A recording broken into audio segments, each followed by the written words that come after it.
Hello, everybody. Welcome to another episode of the Thriving Adoptees podcast. Uh, today I'm delighted to be joined by Greg Franklin from New York, but an Anglophile in a way, right? Because she spent some time over here in London. Listeners, Greg is an adoption lawyer, adoption attorney, and an adoptive dad, and we had a great conversation when we spoke about a month or so back, I think it was. So I'm really looking forward to our conversation today. Welcome to Thriving Thank Adoptees. you.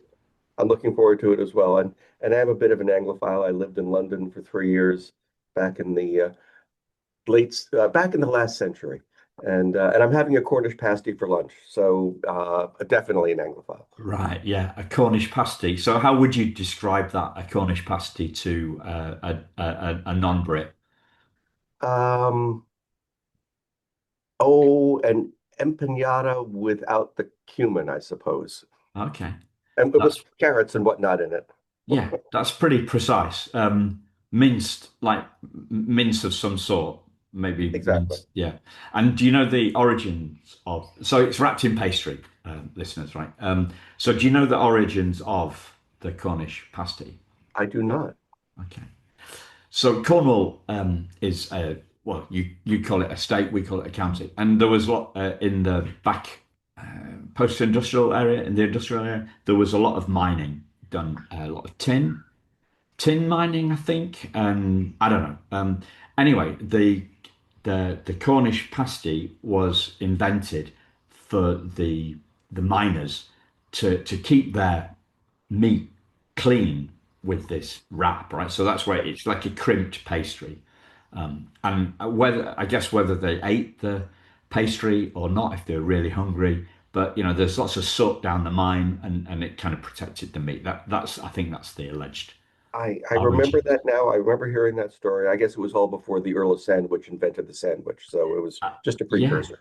yeah, yeah. And this was for the common man rather than the Ah. aristocracy. Aristocracy. Yeah. So, thriving. What does thriving mean to you, Greg? You know, I was looking over the questions that you had sent me over the weekend and again this morning and thinking about how to answer that question. And I guess it's a combination of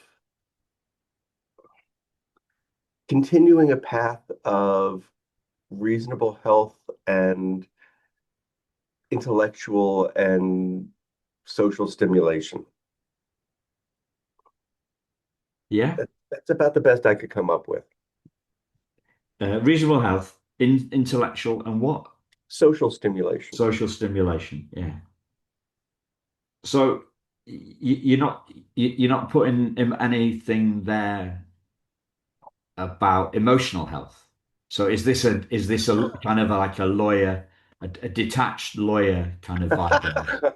No, I think emotional and physical and spiritual health are also important elements in the package. Yeah. So let's go for the road less traveled, right? Perhaps the spiritual part of that. What does that mean to you, the spiritual part of thriving? I think I think spirituality in any of these things is different for any individual. I'm not a religious person. I don't know that I would call myself particularly spiritual, but I think it is a sense of morality and decency and compassion and being open to criticism and change and just intellectual honesty, perhaps. Yeah. Yeah.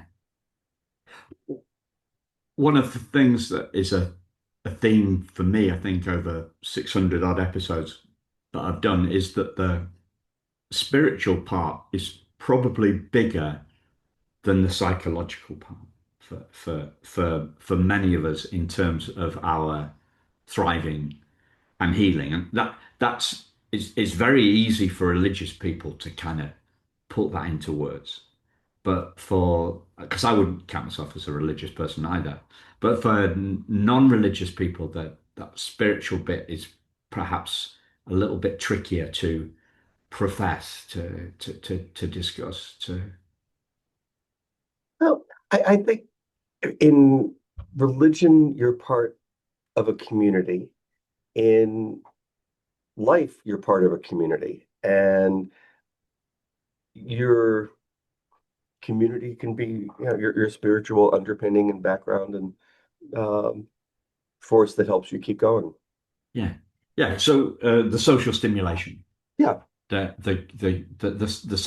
sense of the group, the sense of lot, the loss of the loss of the separate self, the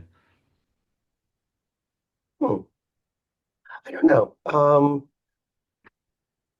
I don't know why one loses one's separate self. One's separate self is part of a community, and you can't subsume your individuality to a group, or at least I couldn't, yeah, and still remain true to myself, I wouldn't think. yeah. Um, I'm going to go. You're into music. You were telling me Yes. before, a bass. Do you lose yourself in your music? Oh, absolutely. Yeah. So that's what I mean about that's the self that I mean that we've Okay. lost. Yeah. Rather than we're carried away. We're Hmm. carried away by our music. Uh, we've got the soccer World Cup on. Like I'm not a massive soccer fan. I've been to a few matches. And it's okay. You I can call it football. Yeah, I can call it football. But I have lost. I do lose myself uh, at rugby matches when they sing the national anthem, despite the fact that like I'm watching. I'm going to watch Scotland versus France play. I'm not Mm. Scottish and I'm not French, and yet I am lost. Hmm. I'm lost in that in the moment. The guitarist and singer in one of the bands I play in is English, and it's a Celtic trio we play in. And he used to be a professional football player back in the day, and he injured himself rather badly a couple of years ago when he was watching a football match, and he was working out on a treadmill at the same time, and he just naturally dived out of the way to try to get a ball. Unfortunately, he was on the treadmill at the time, and it did not go well. No. But yeah, he lost himself, and I lose myself in music when there's a joy and um, a satisfaction in playing music with other people that is unlike any other joy and satisfaction in life. Yeah. Yeah. So that's the social stimulation, right? Or I'm lucky to have several different communities. I have my legal community of I'm a member of the Academy of Adoption and Assisted Reproduction Technology Attorneys. Awful name. Used yeah, to be the American Academy of Adoption Attorneys, but we dropped the American because we have members all over the world. And I have my support community in that group. And some of my best friends are adoption and surrogacy attorneys. I have my musical community. I play in several bands, and there is the Celtic community is just the most warm and welcoming and loving group of people, and I'm so touched to have been um, welcomed into the fold. And then I have my family, my wife, and my extended family, and that is another community. And all of them are um, they envelop me at some individually or sometimes in combination. yeah, yeah. If I put the word adoptees after thriving, what does that mean to you? What does thriving adoptees mean to you? I think thriving adoptees would be an adoptee would thrive the same way anybody else would thrive, but I think an adoptee has an additional little bit of baggage that may make thriving a little bit more complicated, or they have to work a little bit harder at it because they are, in many cases, overcoming the loss and separation that led to their being adopted. Yeah. And, what have you learned over the years? Because you've been involved in thousands of I adoptions. have. Yeah. I lost count years ago, but it's easily 3,000 or more at this point, where I've represented either adoptive parents or birth parents in adoptions. Uh, I'm sorry, what was the question? Yeah. What have you learned Uh, about what helps adoptees thrive? I think one thing that helps, maybe rather than saying helps them thrive, it's maybe easier to look at it as to what can be an impediment to thriving.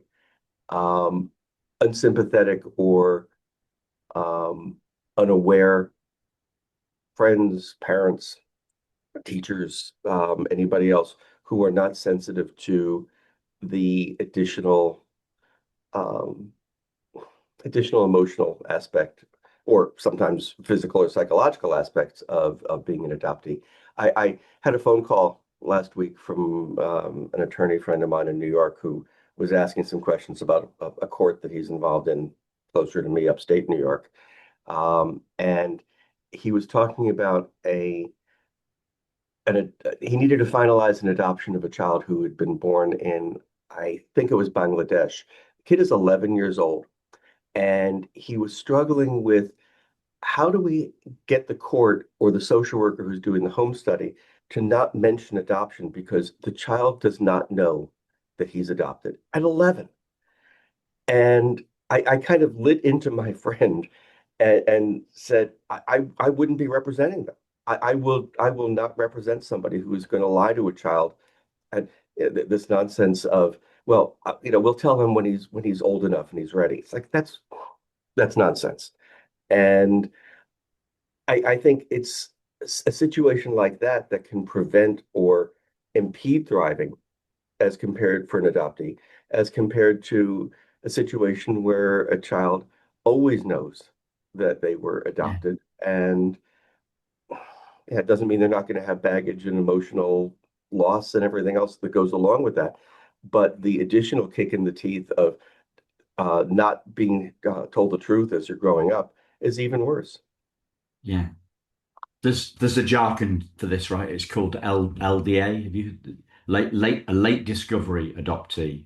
No, So I didn't know that. that's the jargon for somebody that finds out later in life. And I've interviewed a few of them, Mhm. and it's like the rug has been pulled from underneath Yeah. their I mean, feet. a number of clients, and frequently it's step-parent adoptions where a child has been raised with biological mother or father, and then their spouse, and they've always known this other person as being their parent, but nobody ever made clear to them. More often than not, the kid kind of says, I sort of knew that. Oh yeah, of course. And the thing I always say to clients is, well, so would you rather that you tell your son or daughter that you were not their biological parent, or would you rather that some cousin at a Thanksgiving dinner or something says, "Did you know that your mom isn't really your mom?" Which would you rather?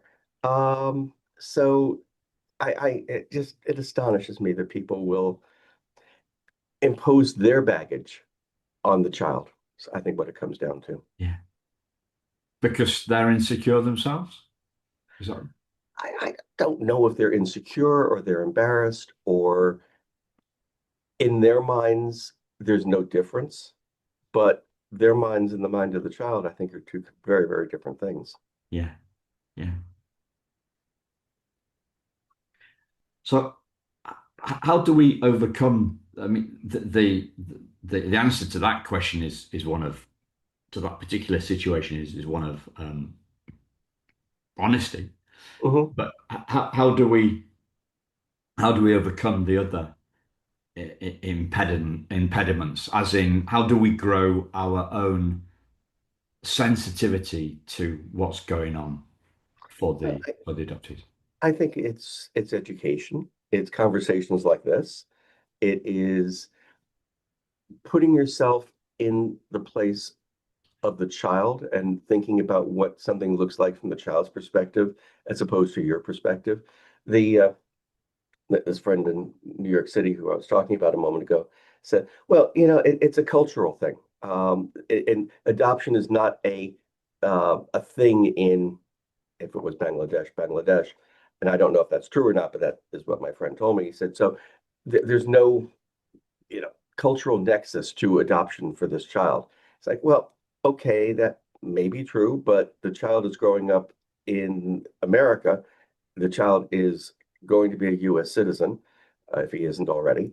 And which cultural norms do you want to operate under? Do you want to operate under the cultural norms of his parents' place of birth, or the cultural norms of where he's living and where he's growing up? Yeah, And to answer your question, how do you overcome it? I think sensitivity and intelligence. But yeah, that's my prejudice. So yeah. What about the advocacy piece? Because you talked about the broader, beyond the parents, yeah. the teachers, for example. Um, what have you learned about that and their uh, lack of knowledge or insensitivity? Well, from an advocacy standpoint, I mean, in the States, someone who's a lawyer is an attorney and a counselor at law. And wearing the counselor hat, that's where I can say to my client adoptive parents who are perhaps reluctant about sharing the truth with their child, give them the benefit of my experience and what I believe that a social worker or a judge would say, and counseling them and trying to get them to be realistic. And I've come across this a surprising number of times, and invariably when I have insisted to people that they do have to tell the kid, because otherwise, in every adoption, there's a social worker who comes over and has to write up a report that says that the adoption is in the child's best interest, and then we go to court to finalize the adoption. And what are we going to do? We're all going to go to court, and the judge is going to say, "Well, I'm delighted to have you all here this afternoon for no apparent reason at all." Um, as opposed to, we are here to celebrate the making this step parent adoption permanent and forever. And the person who has raised you as your father and who you've always regarded as your father is now going to become legally your father. And and most of the time, I can't think of any instance when a client has come back to me and said, "It was awful. I wish I'd never had that conversation." They've all said, it wasn't as bad as I thought it was, and I'm glad you forced the issue." Yeah. So empathy, honesty, integrity kind of goes back to the moral part that Yeah, you said at the outset yeah. of the conversation when we were defining thriving. Um, one of the things that is increasingly clear to me as I speak to more and more people for the podcast, especially adoptive parents, is for the child or the teen or to be thriving, the parent has to be, or parents have to be thriving too. How do you see that interplay? Um, Interesting question. I don't know. I think in a lot of cases, the parents were not thriving, or depends how you define thrive. I mean, in many cases with step parent adoptions, for example, an original biological parent has passed away, or there is a very, very unpleasant relationship with an ex-wife or ex-husband or something like that. So they may be getting by, but are they thriving? I don't know. But I I guess I agree that you can't a child isn't going to thrive if his or her parents are not also thriving, or at least giving the child the tools to be able to thrive. Yeah. But we can't share what we don't have, right? Um, I don't know if you can't share it, but you can at least shine a light on where things ought to be. Yeah. It's a tricky area. It's a Yeah. tricky area. You talked about the baggage, the emotional baggage. One thing that stuck with me from like one of the first 50 interviews I did was with a lady, adoptive mum. She's got 9 kids. She also runs an agency in Texas, out of Texas, and she's called Holly Ann Petrie. And she said, Simon, raising adoptive children is about unpacking our own emotional baggage as adoptive parents. And I thought that was big and incredible for her to see Mhm. that that self-awareness Yeah. piece. Well, as you were just talking about, as an adoptive parent's self-awareness, I was thinking about the emotional impact on a birth mother in placing a child for adoption, and how difficult a decision, even if a birth mother knows it's the right thing and she can't raise a child herself, or her family's situation is not one that lends itself to having another child, or whatever reasons she is making an adoption plan. Um, it still is an incredibly emotional and devastating decision to make, and to carry out. And I wonder how much of the birth mother's pain and emotional trauma herself is passed along to her unborn child. And if a child in the womb, and I'm speculating, I have no idea if there's any science to back any of this up, but whether that emotional trauma is passed along to the unborn child, and whether the child comes out with that sense of fraught and dismay. I don't Yeah. know. I'm not sure how you do a study about that. No, there are studies that I don't think they are studies of babies that have been adopted. I think it's a It'd be broader. tough to get a control group. Yeah, well, that's it. Yeah, it's tough to get the control of them. For me, there's layers. There's layers of Yeah. trauma, right? So I see trauma like a layer cake. So Mhm. you've got some generational trauma. Uh, so that might be to do with your. We touched about religion. That might be. We touched upon religion earlier on. So that might be like the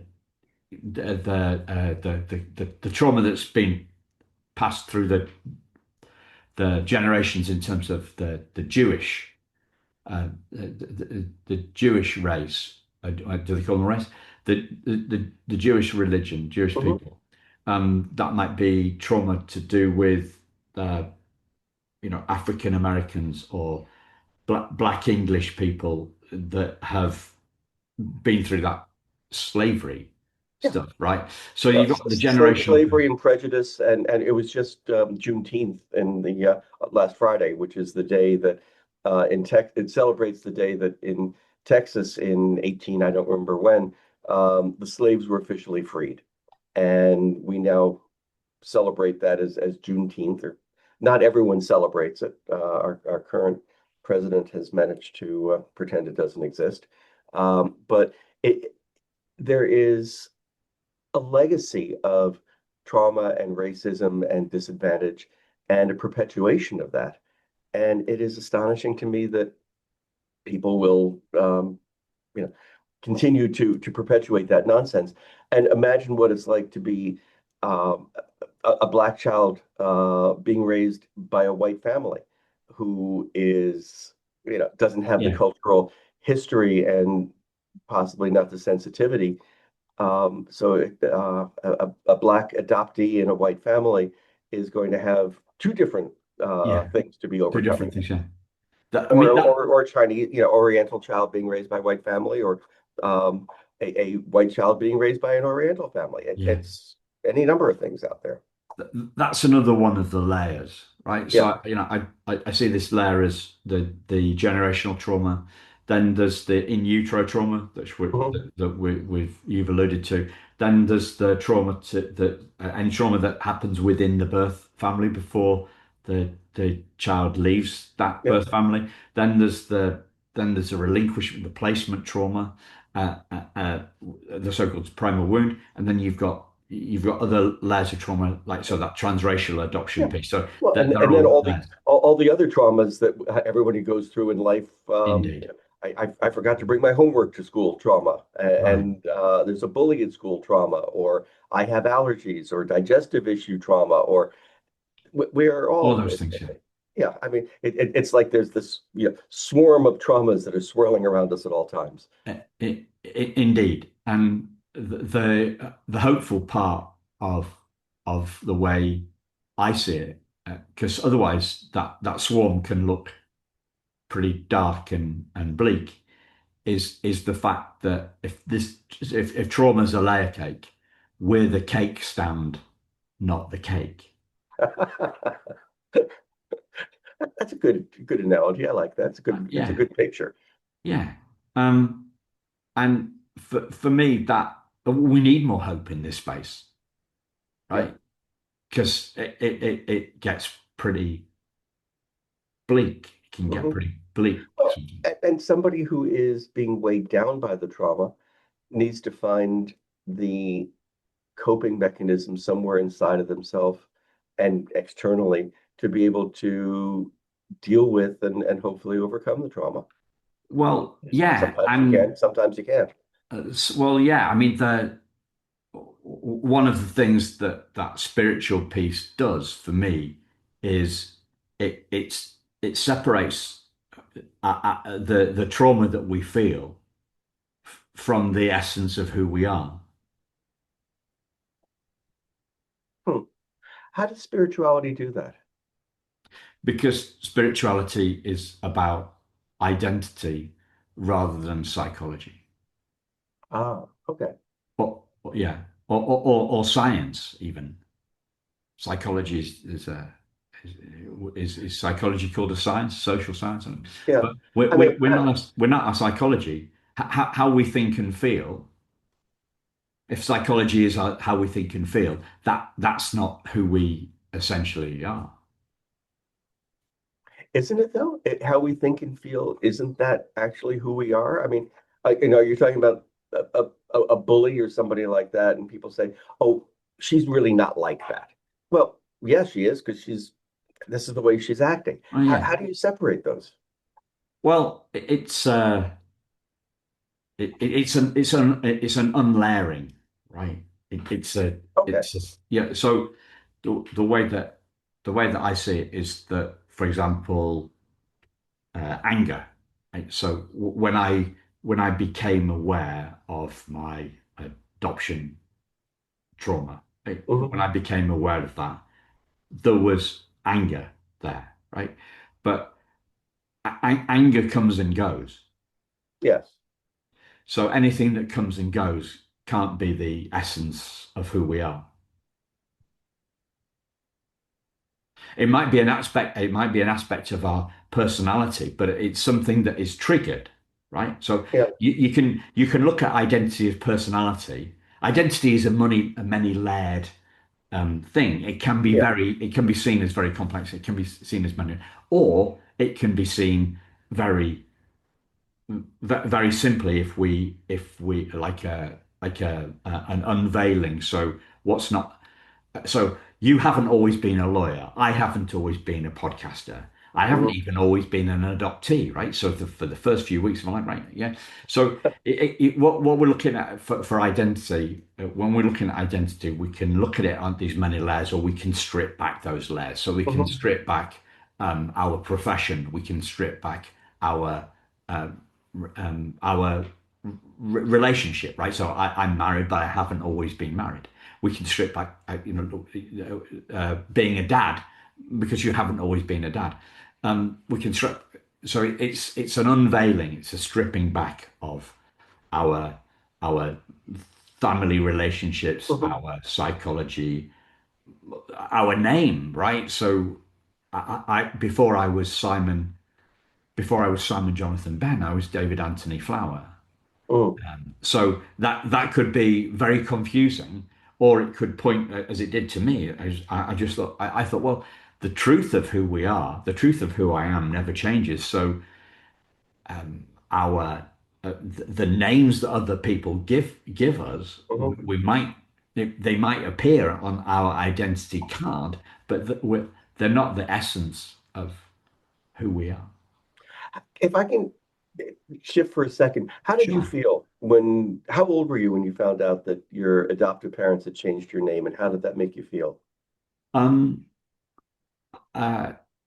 How old was I when I found? Well, I didn't think I had a.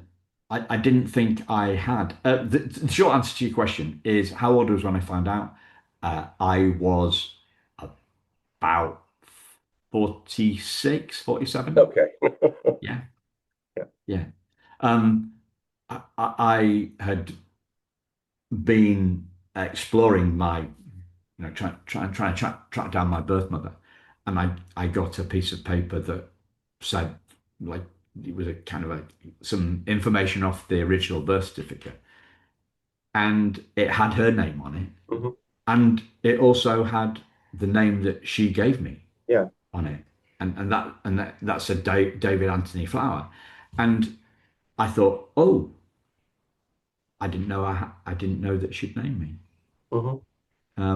That didn't have it didn't have a big impact on me. One of the things that a conversation I frequently have with adoptive parent clients or birth mothers for that matter is if the relationship between them is positive, and hopefully it should be, um, to come up with a name together for the child so that the child has the name that his adoptive parents wanted and also a name that the birth mother had wanted because it helps with that continuity. One of the things that I kind of regret in the adoption of my with my son was that we did what your adoptive parents did, which was to totally change his name from his birth name to his adoptive name. And that's one of the things I would have done differently. I would have kept at least one of his birth names as a way to honor his past Mm. and his heritage and the decisions that his birth mother had made. And maybe that is my imposing my rationale on the situation for him. And maybe it meant nothing to him. Yeah, But it just seems to me that the more there can be the birth parents and adoptive parents working together towards a common healthy goal is always going to be more positive than yeah, a situation for where sure. a child is removed by social services or abandoned or whatever else. Yeah. One of the things that this name thing is very personal. So I was chatting to an adoptee a few months ago who said, and he'd been named after his adoptive father. So he was, and sorry, I can't remember the chap's name. Say his dad was John Smith the third. Yeah. He was John Smith the fourth, and he saw that as he saw that as an honor. Hmm. So other adoptees will feel that their name has been changed and it's eradicated their cultural, like Yeah. transgression adoptee. Or for me, it wasn't a biggie. It led to me to think, well, so I'm not the label that somebody else has given me. My name isn't my identity. So there's a whole spectrum of thoughts, feelings, beliefs, all associated with just Yeah. that And word. how everybody deals with it and is influenced by it differently. It is different. That's one of the things about adoption that I find so makes my job interesting. It's never the same situation twice. It's always something a little bit different or a little bit out of the ordinary. And that way it always stays interesting for me as a professional. But it just it goes to show how there are no cookie cutters here. It's not adoptions are not assembly lines. It is always a different situation between birth parent situation, adoptive parent situation, adoptee situation, and then you can spread it out to the community. I mean, uh, one of the conversations I have with new adoptive parent clients when they're talking about beginning the adoption process is have they thought about what flavor child they're going to be adopting? And is it important for them to have a child of the same ethnicity as theirs or religion or anything else? And I remember one client years ago who said, well, and it was a Caucasian couple, and I said, well, we're not prejudiced, but we live in a very small town. There are no other people in town who are a different ethnicity than us.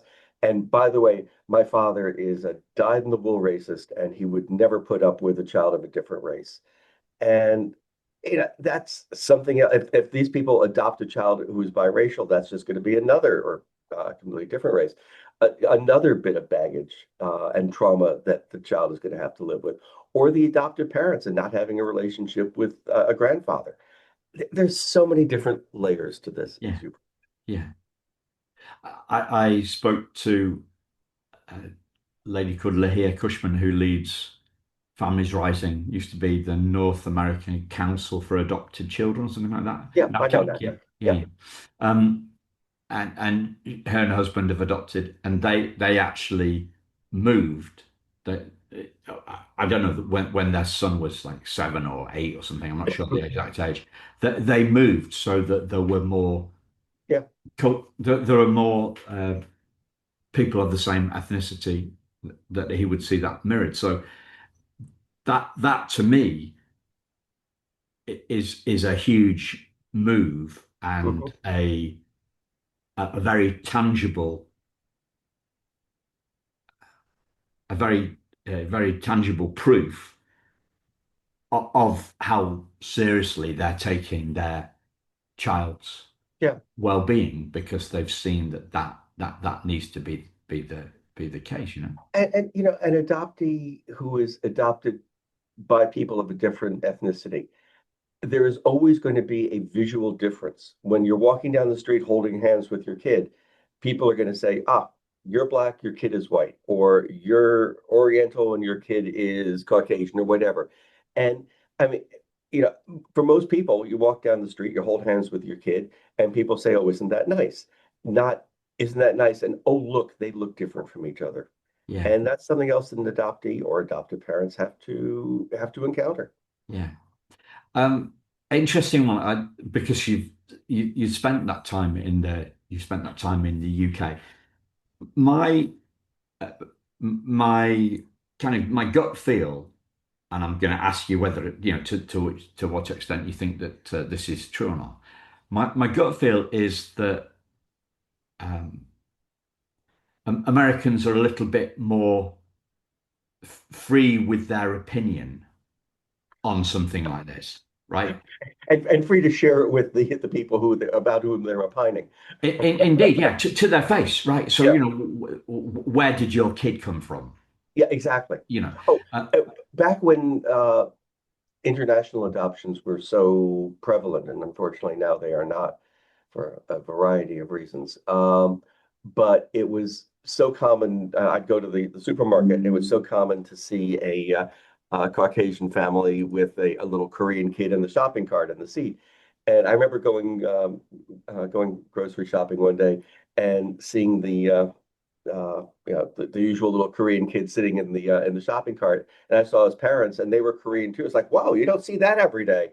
So I had yeah, exactly the opposite reaction to what I normally did. But again, it was a reaction based on ethnicity and the visual yeah. uh, But you knew, right? evidence of the ethnicity. I'm But sorry. you're kind of like you're accustomed because of Well, being an yeah. adoption journey, you're accustomed to this. So what do you think of this idea of mine that Americans are slightly more forthright in pointing something like that out? Because it's just my opinion, right? Ah, I'd welcome yours. I don't know. When I lived in England, it was back, God, uh, nearly well, 40 some odd years ago. And I don't know that I was that conscious of the ethnicity, certainly wasn't conscious of children raising or people being raised by people of different ethnicities. I watch a fair number of BritBox detective shows and things like that, and I've noticed over the last couple of years that there are a lot more biracial couples portrayed in the TV series. Whether that's indicative of the culture itself, I'll find out in a couple of weeks when I'm visiting England. But I think there is less of that in the States of biracial couples than there may be in other societies. Oh, okay. Don't know. So, um, the trend that I see that I see is far more non-white people in advertising campaigns. Yes. That's been a big growth thing, just probably just over the last 5 years.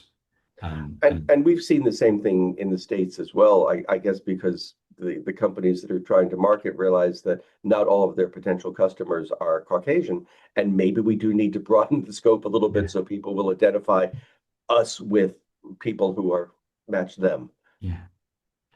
So I want to take you back a bit in terms of you said that every there's no assembly line on in this adoption space. Everyone is different. Every adoption is different. What are the most kind of and that makes keeps it interesting for you, right? So what have been the most significant or most surprising learnings that you've had across your career, or even Uh, last 5 years, if you don't want to ask it that no, no, that's narrow? okay. I guess I was involved very early on, back in the early 1990s, with same-sex adoptions, where one woman was adopting the biological child of her partner before same-sex couples were allowed to marry in the US. And clients of mine were the second uh, couple in New York State to be able to do a same-sex adoption. And we hit um, roadblocks from courts, from social workers, from agencies, agencies that would refuse to work with same-sex couples, and that prejudice is still ongoing today. But there's a lot more acceptance of um, non-heterosexual adoptive parents, or biological parents for that matter, than there were 20, 30 years ago. So I think that's a big change that I have seen over the years. Yeah, challenges and things for me, I think, in trying to persuade courts that this is really okay, even if the law doesn't specifically say it's okay, the law also doesn't say it's not okay. And if for some reason the law says it's not okay, why does it say that? And how can we change that? So getting judges to change their minds and look at a family as a family and not as a label. I think it's one of the big differences. One of the challenges that we still see is getting courts to focus on the best interests of a child and not on ownership of a child by a parent or a foster parent or something like that. And children in the law are treated almost like personal property. It's almost like, well, you can't take my truck away from me. Well, you can't take my child away from me. It's as opposed to the best interests of the truck. Yeah. Wow. Wow. If we Yeah, go back, go on. I was gonna say I'm dealing in a case right now where children have been in foster care for the better part of 2.5 years. They've known no one other than their foster parents as parents, and there is a strong possibility that a court may say no, the children have to be removed and go to their initial intended parents.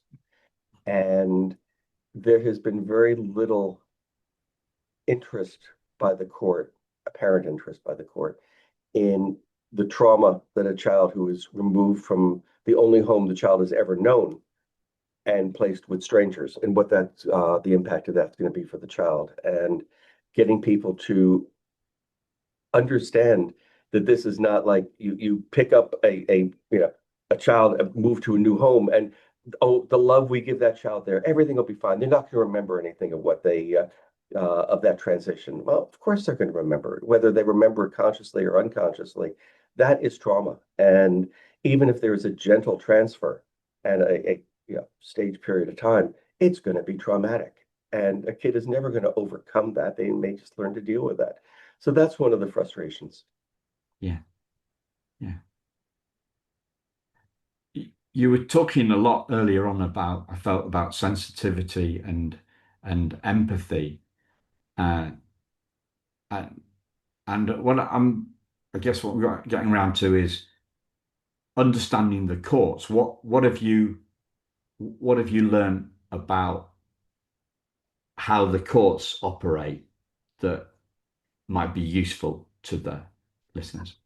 I think one of the things that surprised me years ago and frustrates me now is how every court, every state in the United States, every county in every state, and every individual court in every county and state and whatever has a different perspective. And you could have a law that's supposed to govern everybody, but how a court interprets that law and applies the law to the particular facts of the case is different with every single judge. And it is so important to know the perspective of the judge and how they feel about things. There was a judge who in my area who retired some years ago who had a reputation for returning children to abusive families uh, because the judge believed that a child is always better with a biological family.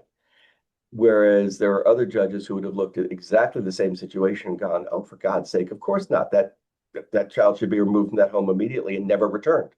So that has been one of the frustrations of a family law adoption practice is knowing the judge and trying to either anticipate what the judge is going to do or working around what the judge has been doing in the past to get the result that we're looking for. Yeah. As you've been talking about these tricky stuff, these tricky issues, and you know, the idea that every judge's opinion can be that the judge's opinion can be that significant Yeah. is a frightening one for me, and Well, frightening but it's and the case whether it's adoption or yeah, a of commercial course, dispute. You have yeah, a contractual dispute with somebody. I would say the vast majority of judges make up their mind. They know what the result is that they want to come up with, and then they find the law to yeah, justify that, as opposed to looking at things yeah, completely openly and saying, well, we'll see where all this takes yeah. us. To me, that's the opposite of justice, right? Yeah. That it's down to the opinion of the judge.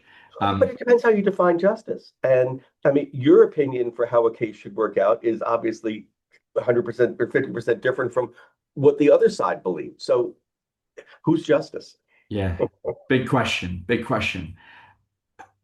As we've been talking about tricky stuff during the course of this conversation, I sense I think the word is equanimity. Is that equanimity or you, dis, you seem to have an ability to rise above what's going on. We're tackling tricky stuff, and you've got Well, and yet you've got a smile on your face. you have What?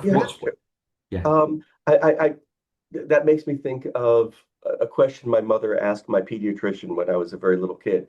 She said, how can you possibly deal with the hurt and the trauma of dealing with these sick children day in and day out? How do you deal with that? And my pediatrician said to her something along the lines of, you learn how to be above it. I mean, you have to give a professional evaluation and deal with this professionally, but you can't emotionally invest in your client's situations. I mean, you can to an extent, but you can't wear the same coat they're wearing. Yeah. So So it's detachment. I, detachment to a sense. I mean, you still need to be empathetic to their situation, but I can't feel the same trauma that a birth mother is feeling when she's placing her child for adoption. I can begin to understand where she's coming from and appreciate the sacrifice that she's making and the trauma that it's causing her, but I can't be sobbing Yeah. along with her about her Yeah. loss. Yeah. So it is, I think, any professional, a psychologist or a psychiatrist or a doctor or anybody else who deals with emotions and personalities has to be able to separate themselves a bit from their clients' Yeah. uh, their clients' emotions and Yeah. situation.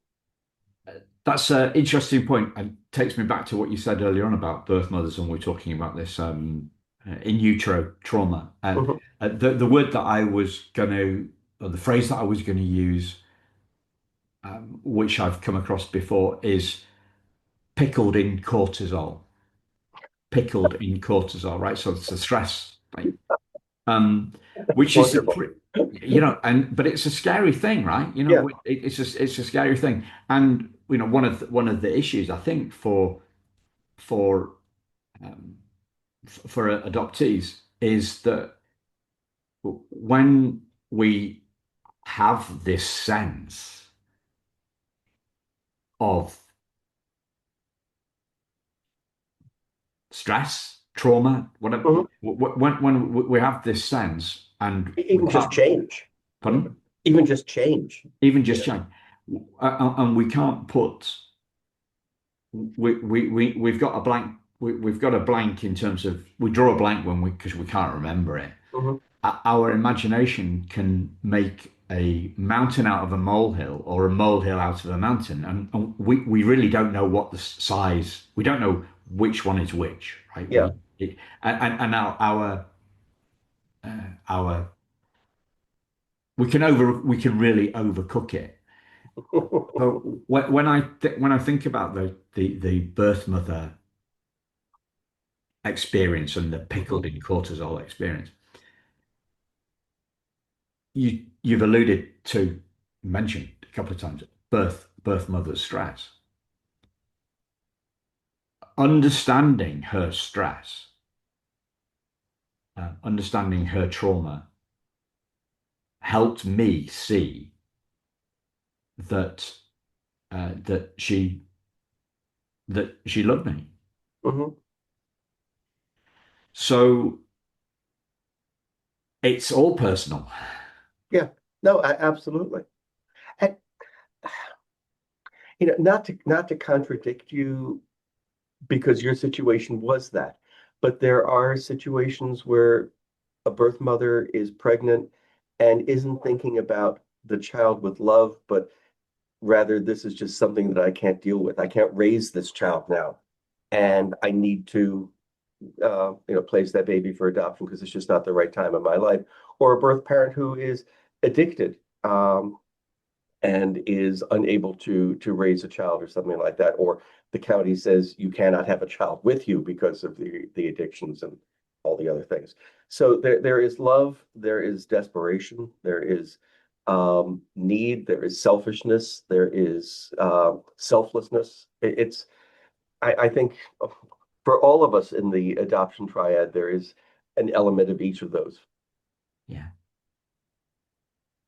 And understanding our own birth mother's situation, Yeah, or and even understanding other birth mothers' situation yeah, helps us as I say us as adoptees.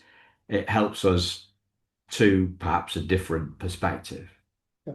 of the Even reason. thinking of as an adoptive parent, I mean, when my wife and I adopted our son, we didn't. I remember people saying to us, "Oh, he's so lucky. You've given him such a better life than he would have had in the country where he was born.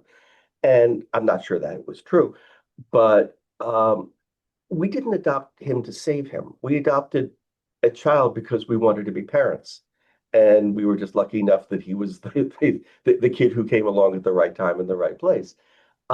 So there was selfishness on our part to be adoptive parents. It I think worked out mutually beneficially for all of us. But it is still everybody had comes at it from a different perspective, I guess is what I'm trying to say. Yeah. And I agree with you 100%.